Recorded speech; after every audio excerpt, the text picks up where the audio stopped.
There was other witnesses that came up and said there was 2 people, and still they take all this time to accuse that person, knowing all this information. What was the reason for that? Was he a threat to flee the country? No, it was nothing like that.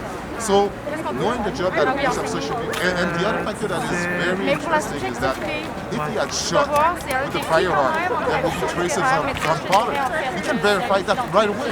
If there's no traces of gunpowder, well, you know he's not your prime suspect, right? Because they found some dewey and stuff like that.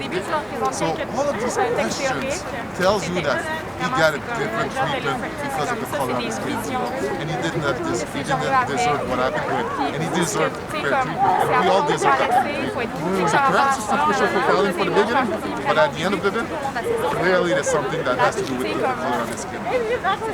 Calls from different levels of government for independent inquiry into what happened. Montreal police being included in the pilot project on body cams. People are talking about it, but do you worry that just that talk They've been talking about it's good to have an independent inquiry. If it's a coroner's inquest, it's good to find out a bit more details, you know. I think you'll find more details if there are a lawsuit against police officers. I think that way they'll get more information. Not only that is that all these things that they're asking for, what they should be looking at is that what are you going to do as a politician to combat racial profiling? Because you have a responsibility as a mayor. Same thing for all these elected officials. That's what we've been waiting for so many years. What more do you want to make a change if it's not after this case, if it's not after everything that we've talked about during the case of George Floyd, and after everything with Coriolan, after everything with Nicholas Gibbs, after everything with Shepard Matthews. We've been talking about it for so many years. I've been part of these different consultations for many years. And we've been asking things, and there's things on paper that they have right now. What are they waiting to act on these different things that we ask for solution at that time? That's what we need right now. We need politicians that take action to make sure that we don't face these consequences of racial profiling. That's the number one thing you want to see implemented, whether it's by Montreal police or by the There's many examples, you know, I've been talking about that. You know, Halifax, they stopped, you know, these control the routine, we call them. They stopped it. They said, you know, it might be, it's not necessary. You need to make sure that if you see a crime, then you can arrest somebody, you can control that person. But if there's, I'm looking for, routine check. Okay, they stopped the routine check because they said there's too many chances that people from black communities might get racial profiling. So this is something that we can do a moratoire on that moratorium regarding these cases. We can give also a ticket if I'm controlling you. I'll let you know. I give you a ticket to say that I'm not controlling you, not a fine. Ticket to let you know. And that's what we're seeing in Toronto going on right now. So there's many things that you can do. If a police officer goes for the whole month and just arrest black people, there's no way for the police to find that out. That's also something internally that they have to take a look at. Because, you know, they say they don't have too many police officers that do racial profiling. But they have nothing in place right now within the police force to stop racial profiling and to control and to know what their police officers are doing. So it's a joke for them. They're not doing anything to combat racial profiling. And we are suffering greater consequences because of that. more race-based data collection on how the race-based data, access to that, have more citizens. If the politicians are scared because, you know, the union or the brotherhood of the police is threatening them, if they're scared, make sure that you have, like Toronto, where you have instances from citizens, from politicians, and the police as a board. And that can make a huge difference because the citizens won't be as scared as the politicians are right now. I have one quick question.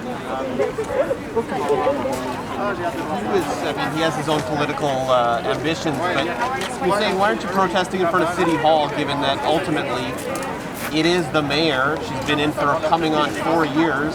We hear the same thing from them over and over again, yet it seems like this just keeps happening over and over. At what point does this become about more than the SPVM and about Valerie Plante? I look at him or look at him. Yeah, and I think, you know, we need to push on different angles, especially the politicians, because they're the employee of the SPVM, and it has to come from them. Because if we keep on waiting for the SPVM, they haven't shown us anything that they do within the police force to change it. If we wait for the SQ, it's the same thing. So it's the politicians that has the power to make these changes. And if they're not making these changes with everything that we know of, even with the report that came out in 2019, and they're still waiting to make changes, well, we need to held them responsible for that or accountable. And if something happens to another citizen, somebody gets shot, somebody gets injured, somebody gets in the same case of Kamara, they have a responsibility for that because they haven't taken any action. And they need to remember that because we'll make sure that they are accountable. Thank you very much. Good. All right, thank you. So just get some shots of you in the crowd afterwards. Thanks a lot. Hi. I will. Yeah, one after the other. One after the other, that's the way it goes. How do you feel? You're okay to do another one? Well, I don't know.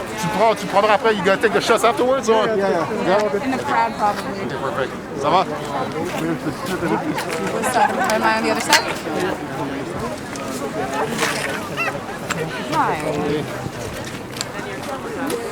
We have met once before a while ago. I'm Iman. Yeah. We had a nice Zoom chat once. Yeah. All right, I'm rolling. Okay, Will, what can I title you as today? What would you like your title to be? You can put co-founder for Hoodstock, community organizer, and filmmaker as well. Filmmaker, we should talk. Okay. What are some of the messages you want to get out today?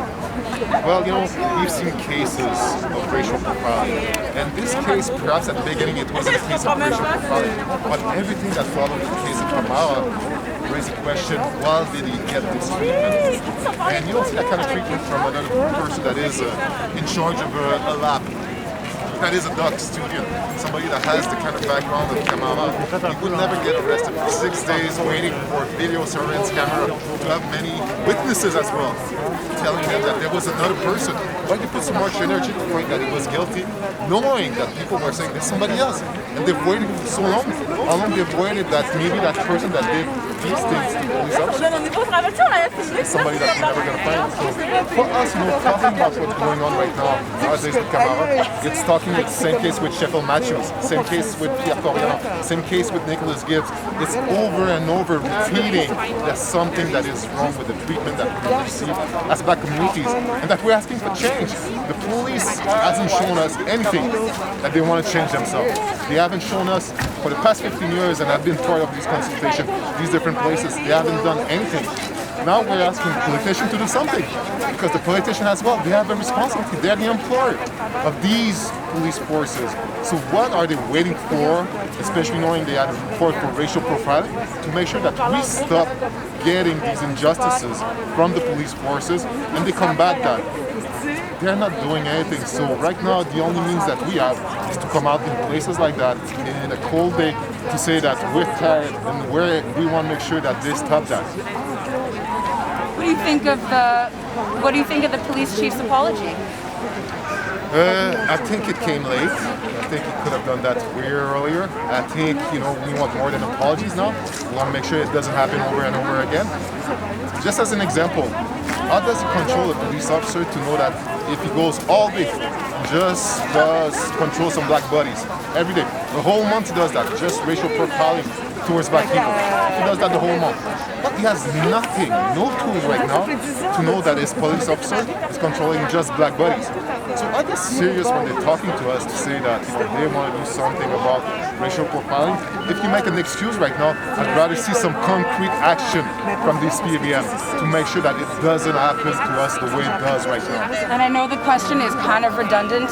What is that concrete action you'd like to see? There's many. You see Toronto right now. They gave a ticket to somebody that they control to say, okay, I'm the police, they need to give them a reason.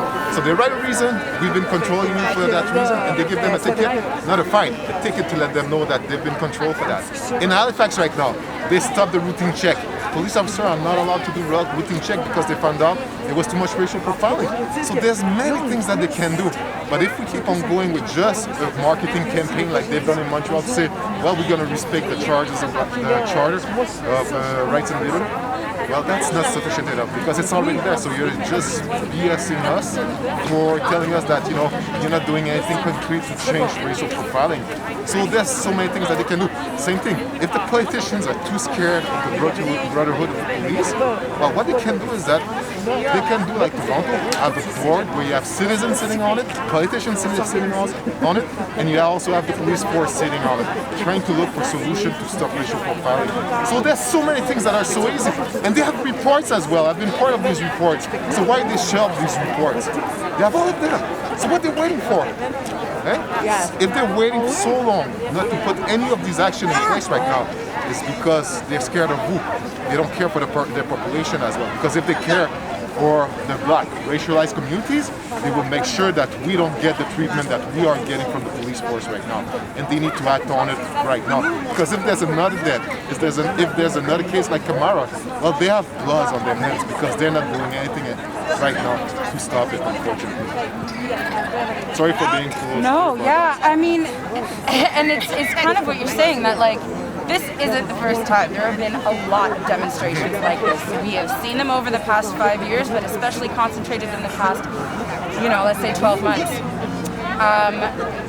Is change happening fast enough? What are you seeing as an activist? Obviously, there's like, we call it décalage in French. How do you say that? Décalage? It's like they're acting like it's old, but we're in 2020. They're like in 2010. So what's the word for that? It's like a distance between 2 points. No, not 2 points. It's like there's in their mentality. There's like they're living in. It's like a gap, I think. Yeah, exactly. Yeah. Okay. Start again. Is progress happening fast enough? Progress is not happening. There's a gap in the reality of what we're facing. The way that the community is organizing themselves, the way that people are more sensitive about these issues, because it's not just black people. It's everybody that is sensitive of these different cases that we are seeing in the United States, but over in Canada as well, over in Montreal as well. So you can see that the population is ready for action. But there's a gap between the action of the SPVM, there's a gap between the action of the politician, and we've been waiting for so many years. So what are they waiting for? I don't know what more they need to make sure that they engage these actions. That's what I'm really worried of, is that we cannot count on police, we cannot count on politicians, we can only count on the population to make sure that they are the one pushing the politicians, pushing it. That is exactly my next question. When you have the people, trying to show the government their job, I mean, it must be exhausting as an organizer. To keep organizing events like this. What would you like to say to your fellow organizers that keep showing up and keep putting these events on? If it wasn't for all these different activists, all these different people that raise attention to this situation, and that put so much weight on the shoulder, because we're very tired every time to come back with the same message over and over for many years. We've been doing that for 12 years now, pushing for different changes. At the beginning, people were like, okay, racial profiling, it doesn't exist. Now everybody's saying, okay, racial profiling is a fact and it happens too much. So it's very, we call it draining. It's something that is hard, exhausting, and a salute all the work of these fellow activists, because if it wasn't for them putting attention to this situation, well, perhaps we'll be even way more back in 10 years. Well, I'm looking for that décalage again, but perhaps we'll be like, it will be even worse for the situation. But, if we keep on pressing, if we keep on telling them that we need what you already have on your shelf, you need to act on it, make sure that you put it forward.